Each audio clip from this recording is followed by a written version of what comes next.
We'll call this meeting of the Area Planning Commission to order at this time. Please rise for the pledge of the flag.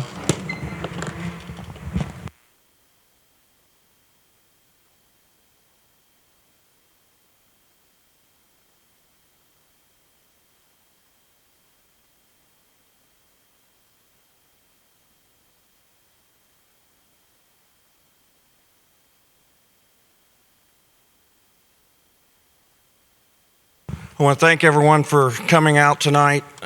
We greatly appreciate the participation. We'll work down the agenda with roll call, please.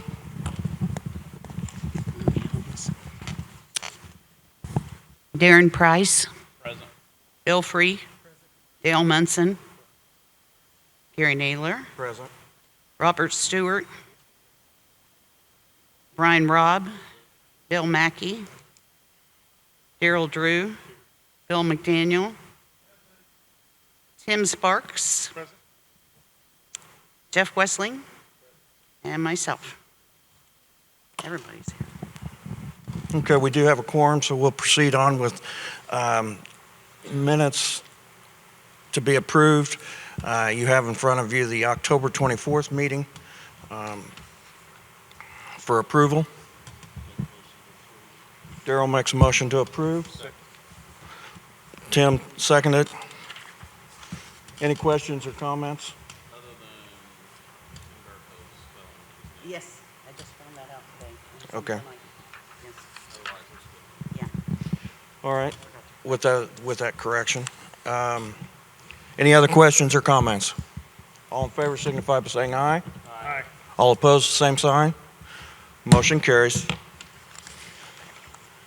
Okay, we're primarily here tonight for a public hearing on the solar ordinance to amend the area zoning code of Fayette County. Before we open the public hearing, I'll ask the committee that worked for the last year if they would please speak on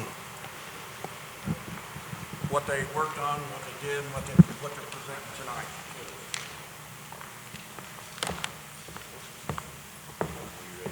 Not all of you jump up at once. So he wants, I don't know. You can't hear him when he's using this. Hello? Anyway, he wants a representative from the committee just kind of update the process, like how often you met, how long you met, what you did, who all was there, how many people came, that kind of thing. We'll take turns. You don't necessarily need to outline the ordinance itself, just kind of tell what the process was. Okay. Everybody want to stand up that was on the steering committee that participated? So we all met once a month. Tim Barraclough's not here. Tim's not present. He's refereeing a basketball game. Who? Tara Henry. Yep. She's not here also. But we met once a month in the courthouse. The first 2 to 3 months, we basically reviewed and went over the existing Fayette County solar ordinance.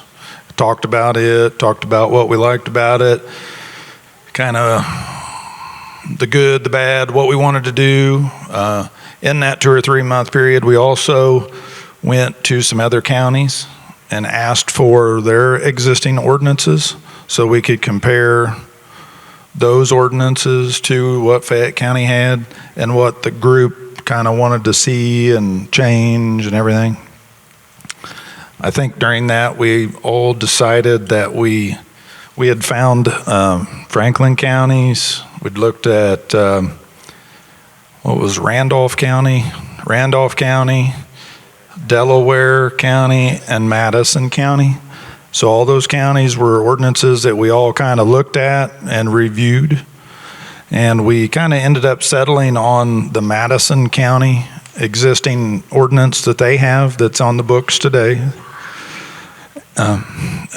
they, so then we tried for a few months to massage or make the existing Fayette County ordinance and the Madison County ordinance kind of come together, right? And after a couple months of that, we just kind of settled on, we really liked the Madison County ordinance.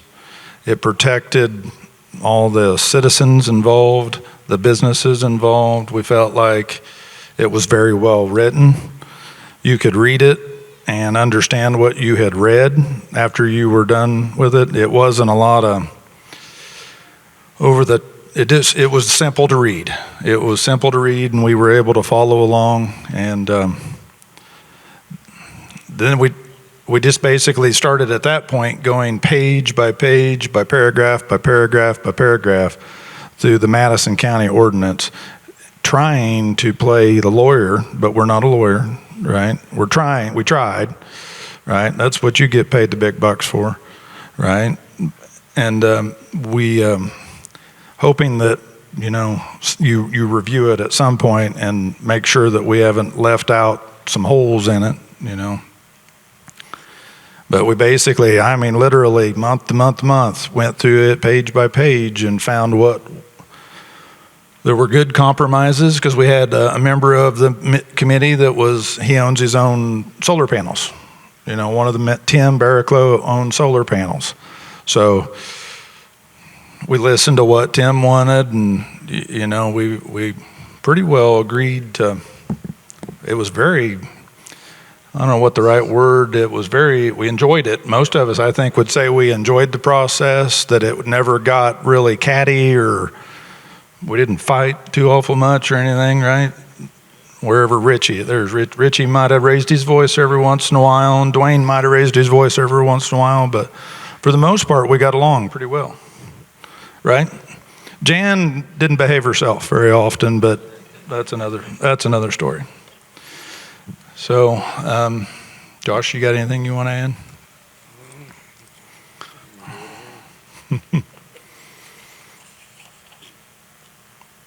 This ordinance, that ordinance from Madison County, has went over pretty well. We've had like some comments from Franklin County that they've read it and they kind of liked a lot of what they saw out of it. The folks in Rush County have looked at it and felt like they saw some good things in it.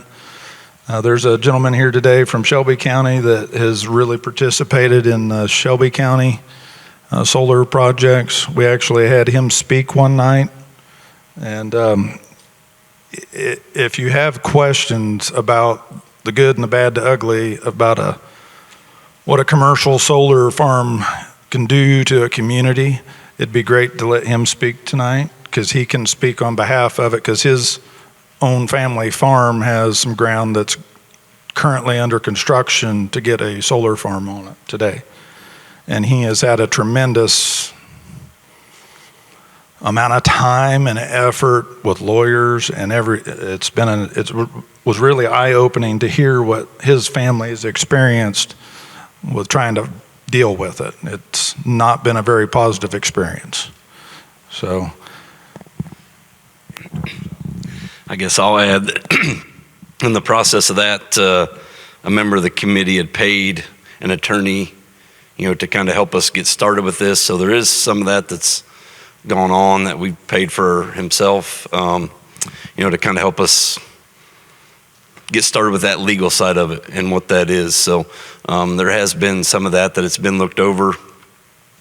It is an existing ordinance that's already been passed.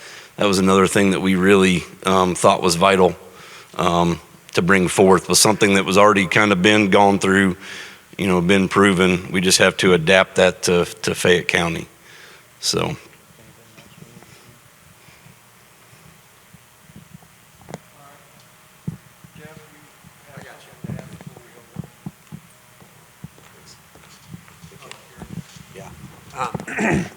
Yeah, if you guys want to kind of talk about where you're at with the process, how much you've reviewed, and kind of do that before maybe we get to the public hearing, I think that might make sense and might kind of guide some of the speakers on how much they need to get here.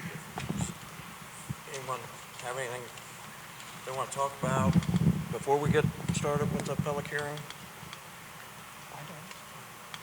From just, I guess, from a legal perspective, I don't see anything that's naturally that I have any legal issues at all with this thing. Okay, and I'd advise you if I did, but as far as from just the legal perspective, I don't have any major issues. I would tell you that something that if we find something, 3 or 4 months from now, it's pretty easy to clean it up at something. Okay, like so if you passed it tonight, and we find in 3 months that there was something that we didn't like or didn't jive or didn't make sense, we can remedy that pretty easy. Okay. My concern is, and I'll just tell all you guys, a moratorium, the courts have held, is the same thing as a zoning amendment. Okay, it's the same thing as changing an ordinance in the zoning code. It's not as easy as, hey, we just want to extend the moratorium. We would effectively have to go through the process of changing the zoning ordinance if we wanted to extend the moratorium. Okay. And to do so, just like we do any zoning ordinance, that means we have to advertise 10 days in advance of a public hearing like we're having tonight. And then at that public hearing, then you would vote on a recommendation to the commissioners to extend the moratorium, and then it goes to the commissioners and they have to approve it. So I don't want to get to the end of January and we don't have anything done and now we're like, oh wait, we need to extend the moratorium and put that bind to the commissioners. Okay. So while, I know this is kind of new to you guys, getting it moving does make sense to me, just because if not, then we need to start thinking about extending the moratorium. Like that's how close we are to me. Okay, we're talking end of February is that world. And I guess the next logical question would be, what happens if we get to the end of February, we haven't passed a zoning code amendment to this, we haven't replaced it, and we haven't extended the moratorium, then effectively what would be on the books is, it would be the current zoning ordinance as it is right now. Okay, so somebody could apply March 1 under the current code as it is right now. Okay, so that's the reason we had the moratorium. So just keep that in the back of your mind tonight when you're entering your discussions. Okay, if that makes sense. Anybody? Comments?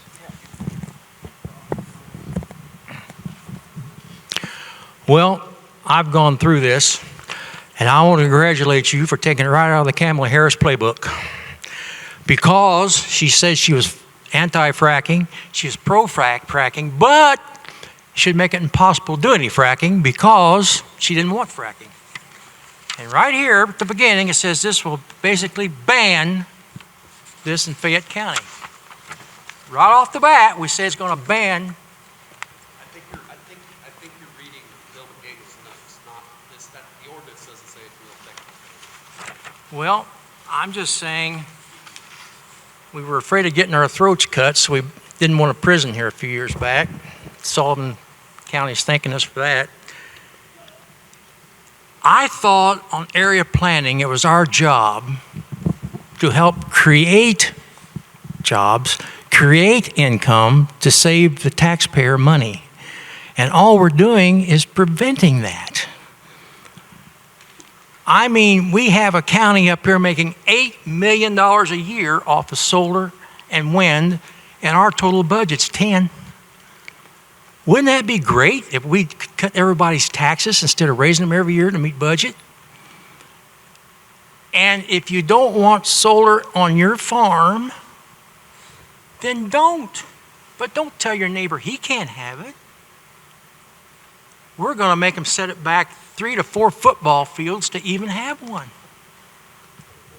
That's all I've got to say. We've had our head in the sand so many years, passing up chances to help our people. I can guarantee they can't hear that he's speaking to mine. Okay, is there anyone else like to make any suggestions or? Okay. How we're going to do this tonight, be similar to the public hearing that we had for the moratorium. We'll ask each speaker to speak, limit your speaking to 3 minutes. Darren here is going to be my timekeeper. He'll raise his hand at that 3-minute spot, and we'll ask that you summarize at that point in time. If you're not already done speaking, we ask that you kind of take into consideration if somebody's already said what you're planning on saying. I'm not saying you can't speak, but just use some senses there as far as let's don't continue to repeat each other's speakings. We'll open the public hearing as a board. We'll vote on that in one moment. You'll address the board as a whole. I ask that you don't ask questions of individual board members during the hearing as well. And then once we close the public hearing, then the board will be open for discussion on the motion or a motion. I might also add, and Jeff, you correct me if I'm wrong, but the board will have an opportunity to make any amendments tonight. So the board could send a favorable recommendation with this adjustment. Yeah. Okay. Or these adjustments or whatever. Okay. Daryl, you want to speak? Here's something I want the board to look at tonight as we vote on this is how many of you have ever seen them actually change a panel? Anybody? You need to ask that question because they wear hazmat suits when they change them. Why is that? And if we don't know they're leaking, what happens?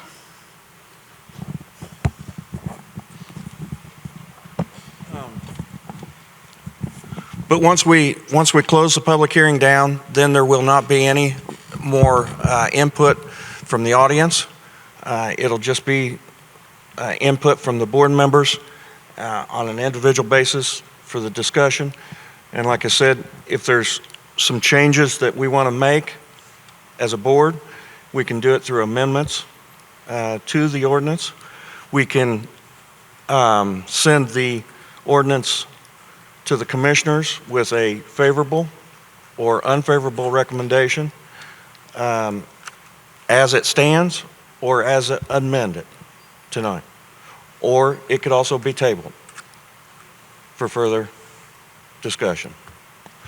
So at this time, I'll entertain a motion to open the public hearing.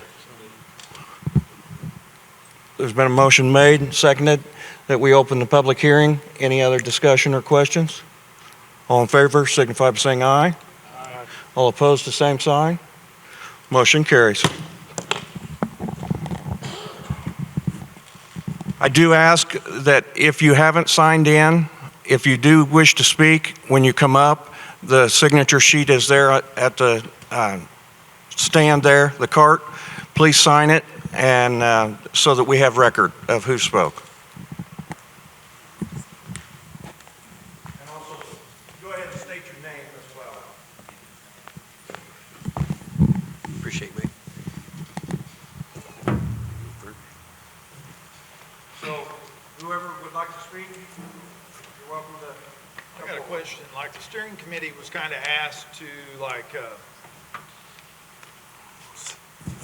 so at the last area plan commission meeting, the steering committee was kind of asked to reply to the directors, like he had a bunch of questions that he had.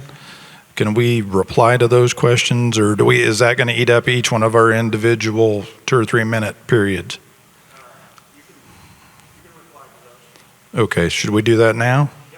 Yep. Okay. So the director asked, I don't have the questions in front of me. Yep. You want to help me do this? So, Before you get started, guys, if anybody didn't get a copy of the ordinance, it is outside the door of the auditorium there. If you'd like a copy of the ordinance, and I believe it is Bill's staff report was there. yeah, that's kind of what we were talking about, the staff report that Bill has written. we felt like we wanted to, as a steering committee, kind of give our answers to some of the questions that Bill's brought up in some of this stuff. So if that's okay, we can answer some of them.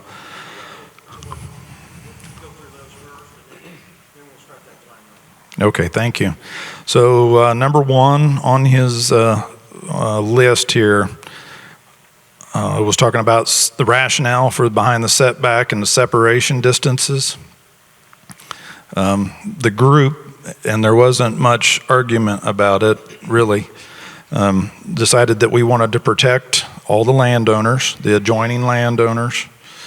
One of the big deals was protecting the field tile in the ground. Most of the people who aren't involved in agriculture don't understand that a farmer invests $1,000 to $1,500 an acre in subsurface drainage. And those systems work from one landowner to another. They're connected together. So if Josh's ground had panels put on it, and my ground was draining to Josh's ground, that solar system would disturb that, right? So that was something we wanted to protect, that investment. We felt real strongly about property values and business values that we wanted to protect. We did leave a step in there that would allow an adjoining landowner, if that adjoining landowner was to agree, they could waive that setback. So if an adjoining property owner wanted to allow that setback to be waived, it could be waived. So we didn't say no, but we just made it to where everybody had to get along and, agree to it. So is that good enough for number one? Is that a good answer? Well, I think I would add also, he kind of references the confined feeding operations there. So, that's 1320 from a dwelling, if I have that correct. And so we kind of looked at it as we're limiting agriculture in agriculture zoned areas. So why would we then allow industrial to have a lot less setback in an agriculture area than agriculture itself? Was another thing that we looked at in that. So I think a lot of those answers we felt like maybe covered, our answers just now, maybe covered his number one and number two and number three. 4 and 5 were kind of just like informational, I think is the way we took it, maybe for like providing all of us involved the information about the existing standards on those CAFOs. So number 6,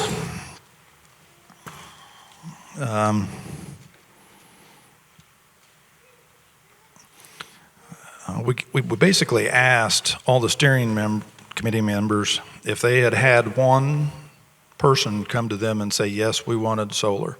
So at times we had 10 to 12 people on the steering committee participating in these meetings. And not a one of us had a citizen, a friend, a counterpart come to us and say, yes, I want solar. So that was our small poll, I guess, as we were going through this and trying to weigh the decision on some of this information.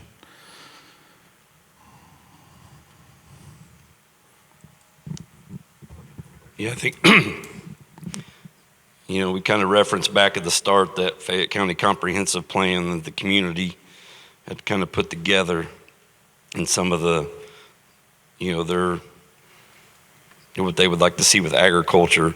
That's why kind of limiting those acres, we get to kind of preserve, it talks about it there in the essentially page 2 of the ordinance, of protecting farmland and maintaining the aesthetics, of the rural character, and support growth of agriculture.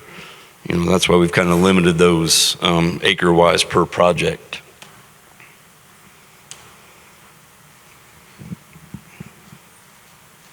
Yeah, I think number 7, the height of them was kind of the same thing. Just the visibility of those upright panels and, what,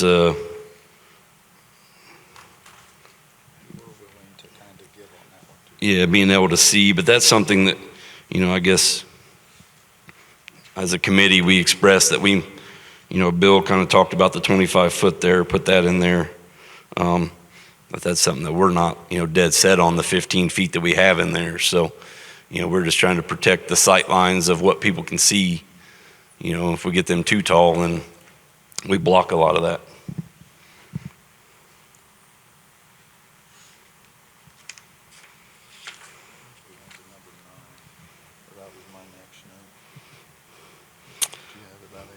Yeah, 8.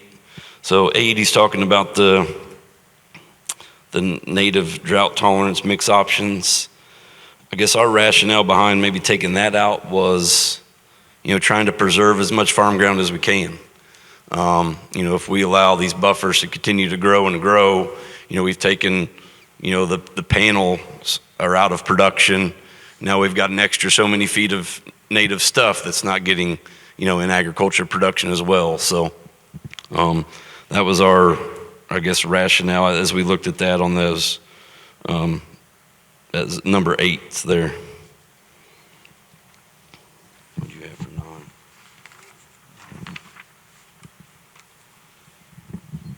Number 9, as a group, the steering committee kind of pointed to Mr. Ramsey here from Shelby County. After we listened to him speak and listened to his personal family experience with commercial solar, I hope he will speak tonight so that you folks can hear his experience with it. And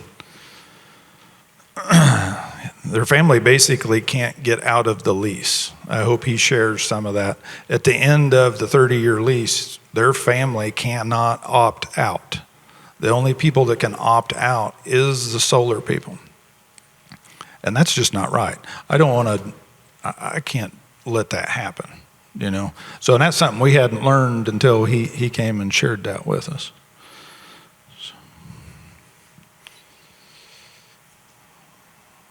I think we kind of jumped down to number 11, and there were some, in that number 11, he was talking about city storm drainage and having that tied to these solar systems, I think. We didn't really understand that. We didn't understand it. We were confused. I'll go ahead and explain that. Well, that right there is the road project. With Connersville Utilities. Is that? Is that all right? You don't want to get that by me. I don't want to. That's why Jeff insisted I come up here. But, okay, so what Connersville Utilities has is when there's a project, because of the ordinances they have adopted, development standards, construction standards. We cannot hear you. We can't hear you. Yeah, we just can't hear you. Okay. Okay. Connersville Utilities. Has anybody out here ever worked on a project with Connersville Utilities? Okay. So, for example, the hospital. Good example right here. So, what they have is they present erosion control plans and stormwater control plans. And these are then, so those are prepared by their engineer. Now there's a consulting engineer that Connersville Utility has that then runs through to make sure, okay, this isn't good, this isn't bad, we need more information on this. Make sure that what is being said in those studies for the project are legitimate. And the project developer is the one who pays for that third party. So the third party works for the city or works for the county, but the third party, that's who they work for. I think Bill's trying to say essentially that you require the applicant to pay for an expert on behalf of the city. Like Bill's not going to be the expert, this board's not going to be the expert. So effectively, he's saying it would make sense to him to add in this ordinance the requirement that any applicant would have to hire an engineer That would be the voice of the county or the city to be the expert. Yeah, I think we'd be okay with that. We didn't understand. Yeah, well, what you said, we get. Yeah. Well, for example, what the city does is their consultant engineer who does this for them is Westler Engineer. Yeah, so there's a good example of something needs to be added to it here maybe at some point after you guys pass this. So.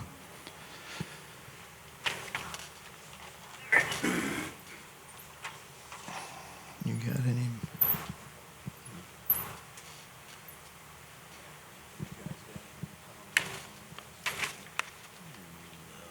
Jeff, well, just a moment. Where would, if that statement was added, where would that be? Where would you put that in this? Before we move on to the next one. I apologize.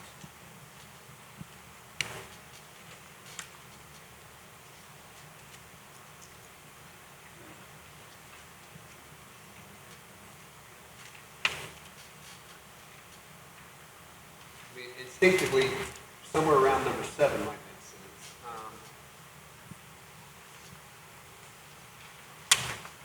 Yeah, that number 7, the height of the panels. No, I'm not talking about.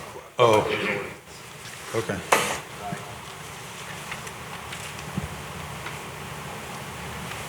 Would it be number 5?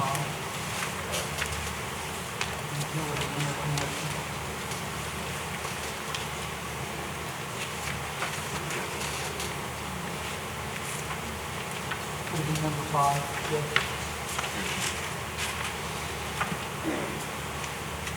Utility interconnection.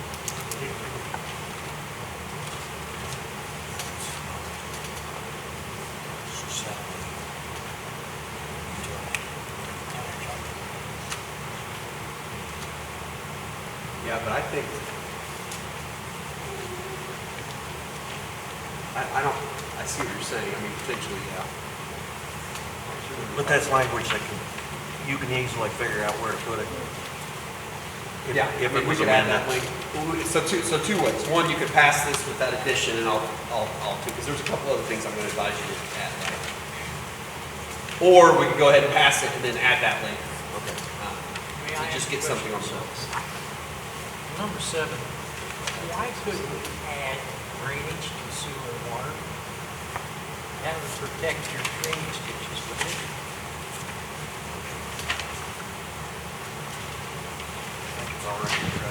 So one of the big things the committee asked or wanted was a drainage board, a more formal drainage board. We wanted to be able to have more ag people involved in a county drainage board because there's some, some very knowledgeable people here that that's all they do for a living is put in field tile. I mean, think about that. 100 acres times $1,500 an acre is a lot of money to invest in one parcel of ground, and I'd hate to see something get wasted by people not understanding.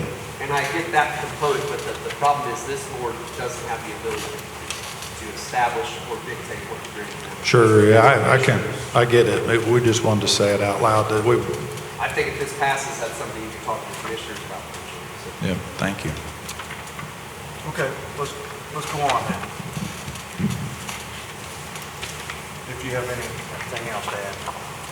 Do you guys have any more questions for the steering committee before we kind of turn it over to everybody else? Let's just wait till we close the public hearing. Okay. We'll ask questions of the steering committee if there are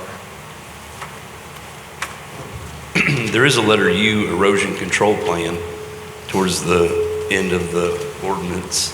I don't know if that's a location for it. I was trying to look for that. I knew it was in here.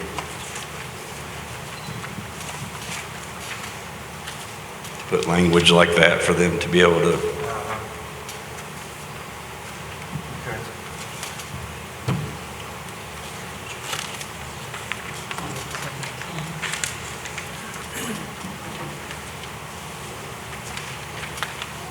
Towards the back. Yeah, under you, you have a control plan. Yeah. or T1. That language could be put in there probably. Okay, do you have anything else? No, I think that covers, yeah. Okay, all right. Anyone else would like to speak now?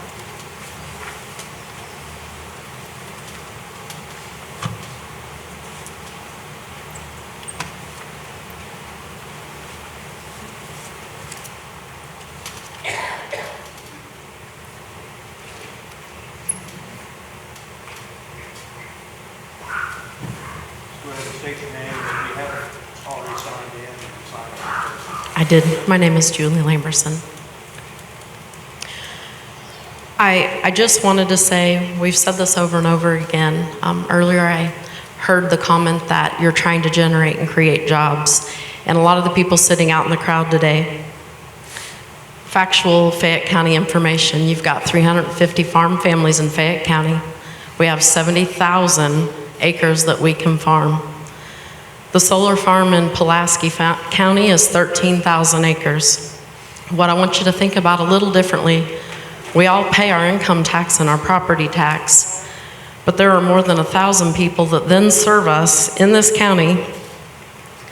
They sample our soil, they sell our seed, they do aerial application on our crops, they truck our grain, they spread our fertilizer, they all pay taxes too. You have jobs. And it's really easy to say that you just want to go ahead and let's turn farm ground into, if you don't want it, don't do it. But a lot of these, the ground that's being bought, some of the ground that we farm, it's owned by people in Indianapolis, by Rensselaer. So it's not people in Fayette County necessarily that are making these decisions, but you're taking away the livelihood of a lot of people that do live in your community. You're taking away our jobs. And after your solar panel is completed by 300 or 400 people that are going to come in and do the project once, they're going to leave and you're going to have a handful of people running all the electronics on it. But you've then depleted all of the jobs that all of us taxpayers have, and we're going to have to find different careers.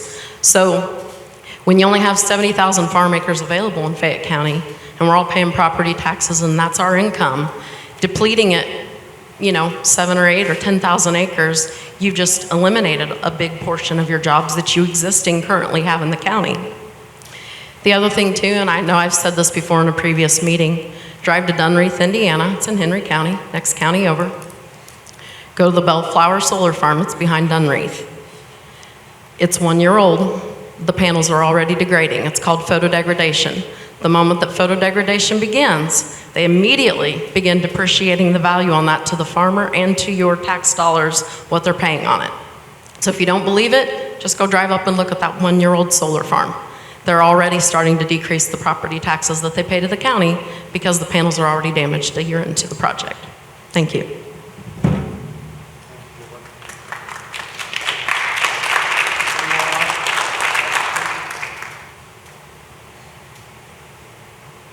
Anyone else like to speak?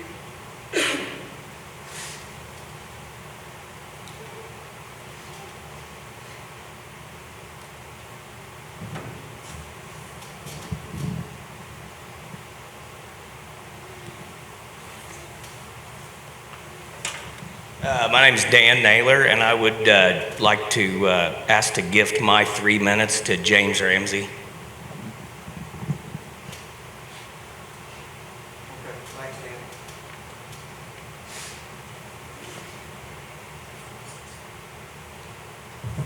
James Ramsey, as they mentioned before, technically live in Shelby County. We farm on the Rush Shelby County line. We farm and also own a drainage and excavating business. Full disclosure, my parents do own a lease in the current existing solar situation that's being built out currently in Shelby County in Morristown. I suggest every one of you, if you haven't been over there, come over and see the disaster, enjoy our lovely muddy and destroyed roads. Just explain who I am. I run the operations. I'm the operations manager for a drainage and excavating business. That's how I kind of fell into all this, and as far as I hate the word, but expert as far as how some of this is handled. These projects aren't 40, 50, 80 acre projects. They're 1,700, 2,000, 3,000, 4,000. There's several thousands acres of projects. When you talk about building a new factory, dog food plant in Rushville is a perfect example. You build a project like that that's got, I don't know how many, 150 current full-time positions that'll be going in there when that project's built out, and it's going in on 80 acres. They've already expanded. They saw opportunity. They're going to buy grain from the community. They're building out. They're continuing to grow, but they're on 150, 200 acres at best. These projects are massive and far-reaching. The issues we have in Shelby County, they're limitless. I could go on a long time, and you guys would get tired of listening to me talk. The big issues, hit the big topics on it, is the drainage is number one. We fought for 5 years to finally get someplace on the drainage to help maintain our drainage and sufficiently be able to drain our land that's around the project. That was quite a feat in itself. From a local level, an issue at the local level with the local politicians, but it was also an issue with the project because the owner of the project did not want to spend the money. They did not feel that they needed drain tile until they had already started construction, and then they realized very quickly that Indiana 200 some years ago was a swamp. We have turned it into what it is today, and every February it tries to put itself back. They did not believe us. They had to figure it out on their own. So that is just one minor issue. The road destruction, the lies that have been told. At the end of the day, project in Shelby County was 1,700 acres, give or take. It was supposed to have been somewhere around 1,350 panel acres, because you got to take your buffer acres in on top of your panel acres. So the acres are actually physically underneath the panels. We haven't completed 18 months of full construction. Before they ever put the first post in the ground, they reduced their panel acres by almost 20%. They tried doing lots of different things to reduce their acres. They reduced their panel acres by 20%. They didn't give up their tax abatement. They didn't come back and give any money to the landowners. All they did was they cut the lease payments to the landowners. And specifically my parents, their lease, yes, it did go down. The issue with that is they're still getting all their tax abatement. They're still getting all their money, everything else they get from the county that they got. None of that changed, even though they made their project smaller. But we still have the bill to pay for the road damage and everything else that's had to be put in place. As far as the Shelby County project specifically, we'll be at a net loss when it comes on board because of the way the tax abatements are, and we did not change the tax brackets on it. It will be taxed at ag land value. Even though they have millions and millions of dollars of property out there and millions of dollars of profit off of this project, they will pay property tax levels at ag land values, which today is too high for a farmer, but it is not nearly high enough for a commercial project that there is literally someone sitting in an office in New York that will earn millions of dollars off this project annually. The issues with these projects are far-reaching. I've been to several other counties. As far as operations of what I do every day, we work in about 9 different counties, and I work with a wide variety of different operations, not just farmers, farm managers, hog operations, dairies, everybody all the way around. I bumped up against several projects, and it's always the same thing. We always have problems. Oh, we didn't think about that. We didn't know how to manage that. Nobody wanted to do anything about that. And these landowners are stuck with the bill. They're stuck trying to fix problems that no one thought about in the front, or the developer would refuse to take care of. At the end of the day, like the one lady said, these projects aren't about free choice and property rights. First off, I'll be honest with you, my opinion is if you want property rights, all of you shouldn't be sitting in front of us. We shouldn't have zoning and planning, because if you want property rights, we shouldn't have to ask for permission to use our land how we want to see fit. That's just my personal opinion. At the end of the day, we want to say, oh, everybody should have the rights to do what they want with their property. But at the end of the day, when you're going in and putting these projects in, you're cutting the land off from other people.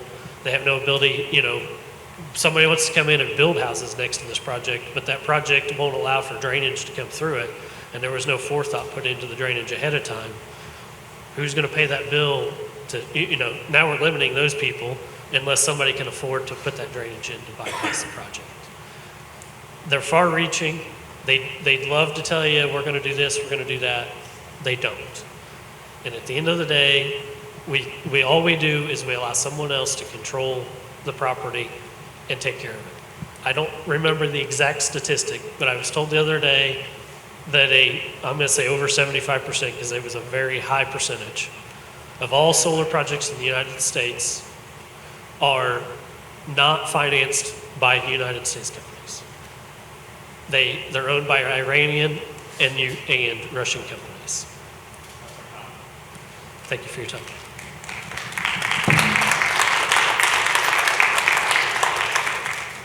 Thank you. Anyone else care to speak?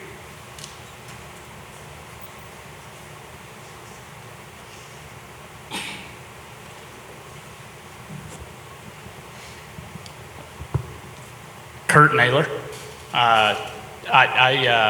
First of all, want to say thank you to the committee. I was on the committee, however, admittedly, due to prior obligations, I wasn't able to be as much of a part of it as I'd like to. But definitely kept up with the email communication and text message communication, what was going on with the ordinance and all that. You know, as I think about what this committee did, I know that from day one, their intent was to do what was best for taxpayers and agriculture alike. So not just for farmers, but taxpayers all the way around. You know, and so the first meeting I was able to attend, I went in thinking it was going to be a whole bunch of people pounding their fists saying, you know, we don't want solar, period. That was not the case at all. You know, Mr. Bearclaw, you know, he was very vocal in those meetings of why we had to be open to, you know, reaching a happy medium, but still protecting the citizens, the taxpayer, and the farmer. And so with that, I know that this ordinance will do that, and I highly encourage you to pass this ordinance. So, thank you.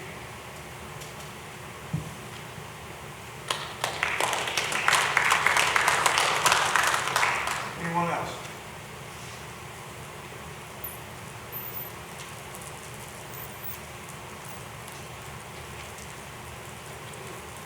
Going once? Going twice?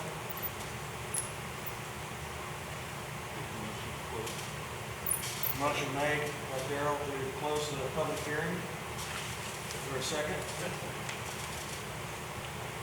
Second. Motion made and seconded to close the public hearing at this time. Any other questions or comments? All in favor, signify by saying aye. All opposed, same sign. Motion carries. Public hearing is now closed. We'll open up the discussion with the board.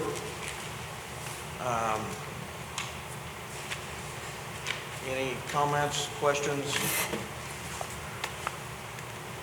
Just something, just bookkeeping. When I said I had something I need to add, if you guys pass it or whatever your recommendation is, what I consider to caption the front page of this thing, we need to add the ordinance number of the current ordinance, include sections. That way it's clear what we're essentially replacing, and then we need to find the adoption date, both of which are very simple matters to add into this document. So you can pass it with that, with the caveat that we fill in those.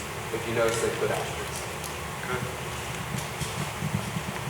Any other comments, questions, discussions? I'm just kind of curious. Are we, well, for one thing, I saw in here no more than 10 or 400 acres. I don't see an or there. I mean, it's kind of confusing, isn't it? No larger than 10 or 400 acres. Is that where you're putting the parameters on the size of one of these? The SES Yeah, it's 3, yeah. is 10 to 400 acres. The SES-2 is 5 to 10 acres. Okay, that would be in-town, industrial, commercial. Somebody putting up their own. Okay.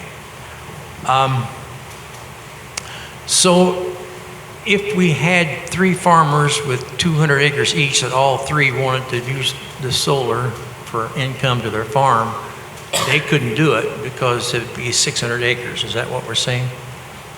They're adjoining farms, 200 each. One of them would not be allowed to be. What this would say, It's one project. Yeah, those 3 could not combine to have one project. Each property owner could have up to 400 acres. Each project would be 400 acres. I guess my question, Jess, what do you consider a project? I'm wanting Each to commercial solar farm. each. Commercial solar farm. But if I combine mine with next door neighbor, is that another project? It depends on how they apply. If they were to apply as two separate entities, potentially, but then there's going to be setback issues and that kind of thing. Yes. Well, the setback's another issue that I have. Did we find out from Wayne and Randolph County what the setbacks are for them?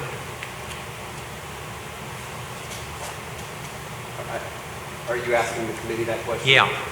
Steering committee, what was some of the setbacks from other counties? Do you recall? That was at the beginning that we got those. Yeah, I don't remember what it was in Wayne. For rent? I think I remember Franklin County doing 660. They are currently revising their.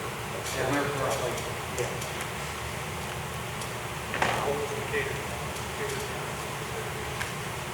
I think Randolph County, if I remember right, is close to our original ordinance. Which is what, 150 to? Yeah, something like Yeah. And I can't understand why we want to go out 1,300 feet when we only, 150 I thought would be plenty. I mean, what's the problem? I think you got some explanation from the committee, not from this board, but from the committee. And I think one of their arguments were, we're talking about agricultural zones, and a very typical agricultural use is a confined feeding operation, and that's a setback for that.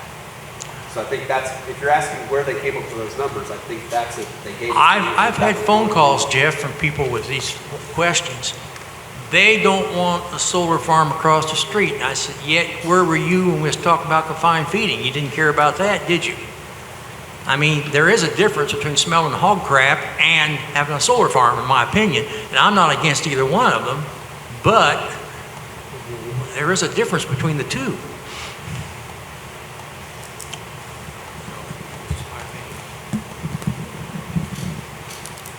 Anyone else? Is there anything to add, delete? Anybody? We can tweak it as we see fit. So the way I look at it, as far as your options, you could table it. You can send it to the commissioners with a favorable recommendation. You can send it to the commissioners with an unfavorable recommendation. Those to me are your three options. No recommendation. Well, I don't know why you send it to with no recommendation. That of course could be an option, but I'd rather you table it than do that. Because they went to the wrong county to get the information. Is there, you talked about the setbacks, Bob, is there an amendment you would like? Well, you want to set back four football fields. I don't understand. You have another. Why not? What's wrong with 150 that we originally had? Or one county has, or Randolph County has? I mean, Is that yeah, a motion for an amendment? yeah, I guess it would be. I mean, definitely less than 250. More 200 feet, that's fine too, but I don't think 150 is enough. I mean, I think it's got to go back farther than that, in my opinion. why would it not be enough for you? Because we I don't across the think street it's from you? enough. I mean, is that something that would bother you? Bob, I'm not going to go back and forth with you. I'm telling you, in my opinion, I don't like 150. I can have an opinion just like you can. Well, I agree with you. You know, so I mean, I don't think that 150 is far enough. I don't think they worked that hard to go to 150. I mean, they worked on this and worked on this, and 150 wasn't an option. So I don't think it should. Well, that's only up to SE3, so SES1, which is 5 acres or less, is a 50-foot. SES2 is a 100-foot setback, and SES3 is 13 feet. Yeah. Why?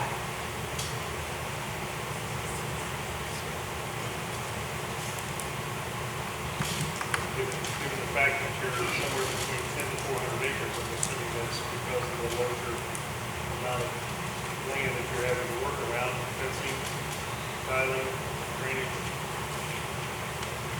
And that's an assumption I'm not. Okay. I don't understand the problem that we have with drainage, okay? I don't want to see drainage tile damaged to hurt farmers up the road. I need to ask the question, maybe somebody can answer for me. How deep do you normally put drainage tile? Is it 2 feet, 3 feet? And how far down do you put the spikes for the solar panels? Because that's something we had to be aware of. I'll tell you, drainage can be anywhere from 12 inches to 36 inches. How deep do they put their pipes in the ground? I don't know. Probably 6 to 8 feet. 6 feet deep.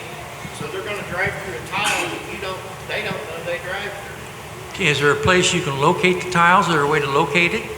Are you serious? Most of this tile was put in when you were probably in diapers, man. I can't remember back that far. I don't remember, okay? Well, the guys... It may not even be there anymore, if you want to know the truth. Yeah, there's tiles there.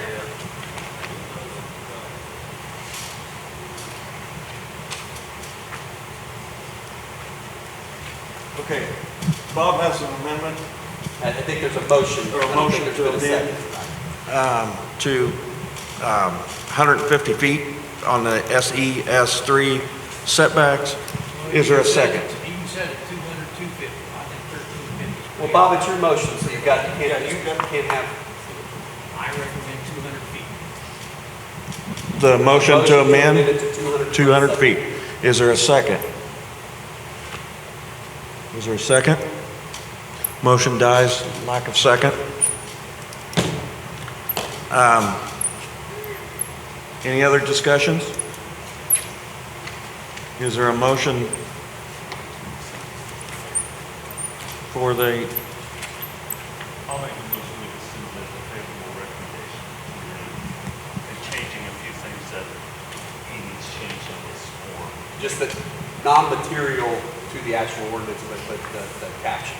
okay, Updating to the, Bill, are you hearing that? To put the specific correct Do what? ordinance, the correct old ordinance sections in and the date which that was adopted. Okay?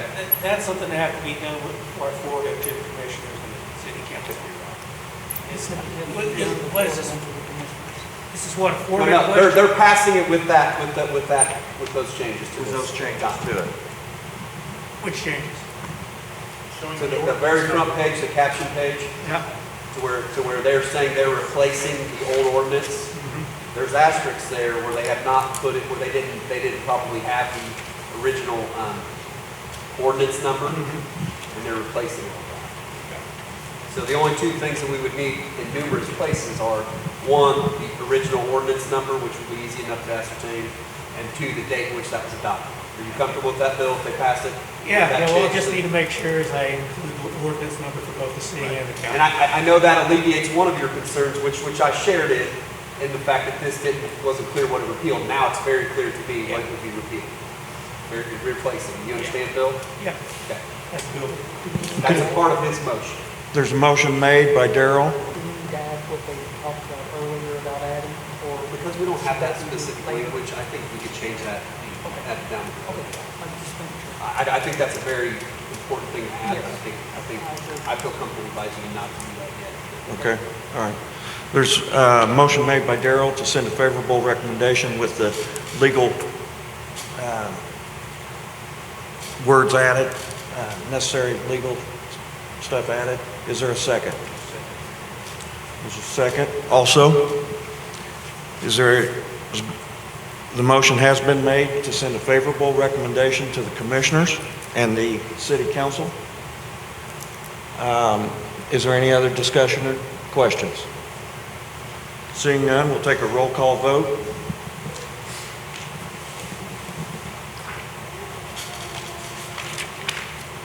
Tim Sparks, Yes. Aaron Price, Yes. Bill Freeman. Yes. Bill Munson. Gary Naylor, Yes. Robert Stewart, No. Ryan Robb. Bill Mackey. Darrell Drew. Yes.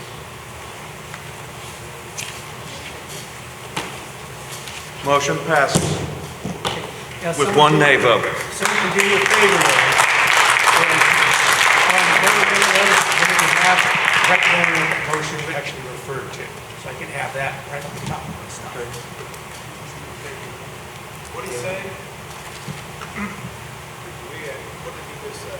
I asked them to put that amendment on a sheet of, on the front of one of those, so I know what I need to change and add to the ordinances.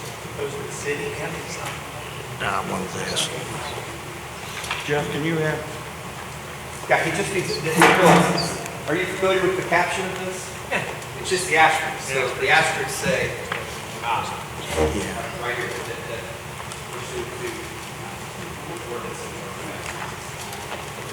on this date, this date, the adoption date of the previous.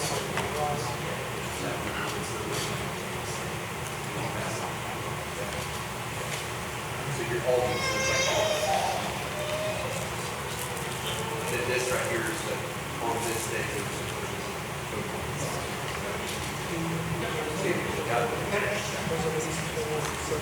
Okay, at this time, I'd like to take the time to thank the committee that worked on it. We've now put 2 years into this, practically, and I greatly appreciate their input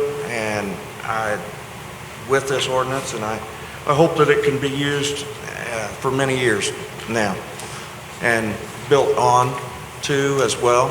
I think it is important to keep the ordinance alive and know that as we come to situations, we're going to find things that need to be tweaked on it and added or subtracted.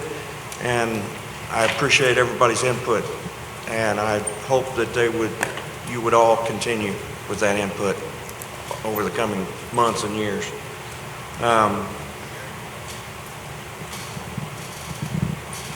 I would just echo Gary's comments, and I think it was Kurt that said, you know, when we got together for that first meeting, I was a little trepidatious that things might get heated, but everybody remained pretty calm, level-headed, and thanks to Tim for his IT work.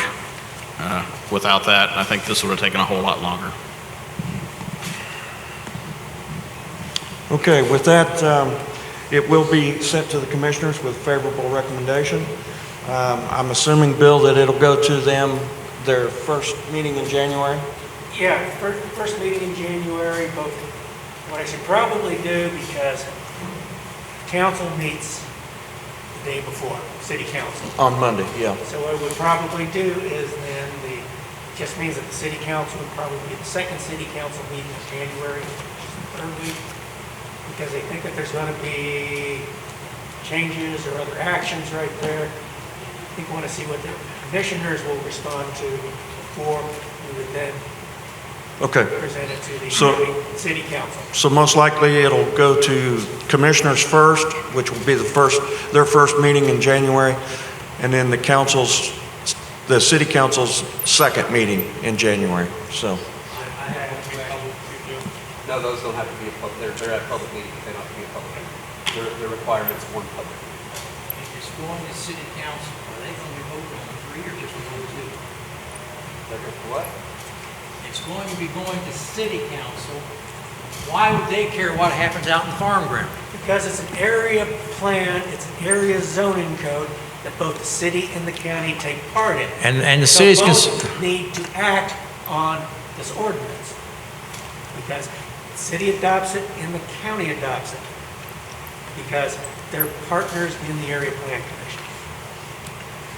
And they're concerned about what happens in Bentonville? Well, we're not even what they're concerned about. Never mind. Okay. I guess I missed the joke. Sorry about that. Okay, we'll move on to director's report. Is there any questions to Bill for it? There's a motion made and seconded to approve that the director's report for the month of November. Any other questions or comments? After you do this, I have a couple of comments I'd like to add. Okay. If not, all in favor of the motion to approve, signify by saying aye. Aye. All opposed, the same. Motion carries. Okay. Bill? Okay, number one, is, I don't know if everybody knows, I think all planning commission members, it's toward the end, so I guess I can use this. So okay, I announced at the 2 commissioner meetings ago that I've established my date for retirement.